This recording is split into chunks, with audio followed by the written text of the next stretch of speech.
नमस्कार दोस्तों, श्री शिवाय नमस्तभ्याम हर हर महादेव। दोस्तों, यह उपाय सिर्फ 4 बूंद लगा लेना, बस फिर देखना। यदि आपकी आंखों पर चश्मा चढ़ा हुआ है, आंखों के नीचे काले दाग धब्बे पड़े हुए, चेहरे पर झुर्रियां पड़ी हुई है, लगता है बुढ़ापा सता रही है, अगर ऐसा सिचुएशन लग रहा है, जवानी में ही बुढ़ापे का असर देखने को मिल रहा है, तो ऐसे में दोस्तों यह उपाय आपके लिए खास है। दोस्तों, शिव पुराण के महा उपाय से लिया गया यह उपाय और पूज्य गुरुदेव ने कथा में भी इसका जिक्र किया है, इसलिए यह उपाय बहुत खास हो जाता है। इसे जरूर करना चाहिए। दोस्तों, उससे पहले आपसे हाथ जोड़कर रिक्वेस्ट है कि चैनल पर पहली बार आए तो चैनल को सब्सक्राइब कर लीजिए और बेल आइकन को दबा दीजिए, ताकि आने वाला सभी नोटिफिकेशन आप तक पहुंचता रहे।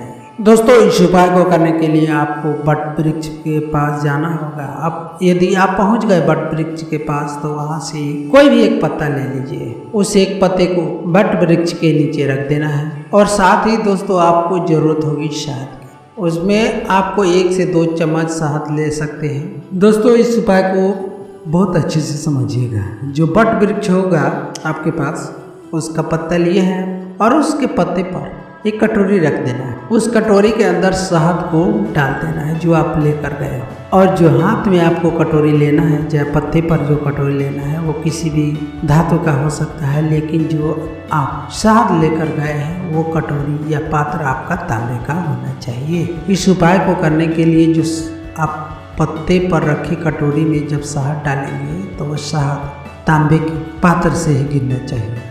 तांबे का लोटा हो सकता है या फिर तांबे का कोई भी पात्र हो सकता है। जब शहद को उस पात्र पर रखे कटोरी के अंदर जब गिराते हैं, तो वहाँ पर आपको बटकेश्वर महाराज का नाम लेकर गिरा देना है। महादेव का प्रिय नाम है बटकेश्वर महादेव, क्योंकि इस उपाय को आप बट वृक्ष के नीचे कर रहे हैं इसलिए। और महादेव के प्यारा नाम जो है बटकेश्वर, उनका स्मरण करते हुए गिराना होगा। आपको 2 मिनट तक वहीं पे बैठ जाना है, श्री शिवाय नमस्तभ्याम, और बटकेश्वर महाराज का स्मरण करना है।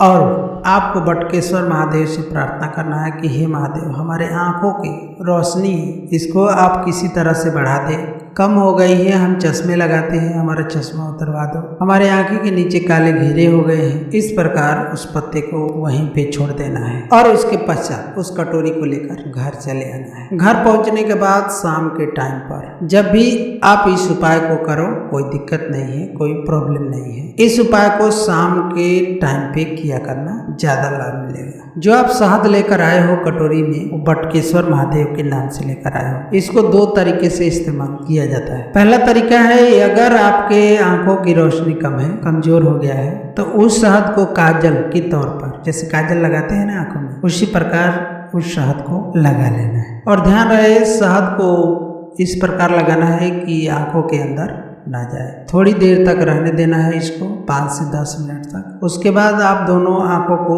धुल लेना है पानी से। ये तो हो गया चश्मे के लिए जिनकी आंखें कमजोर हैं। तो आइए जानते हैं उसके बाद कि जिनके आंखों के नीचे काले घेरे हैं, धब्बे हैं।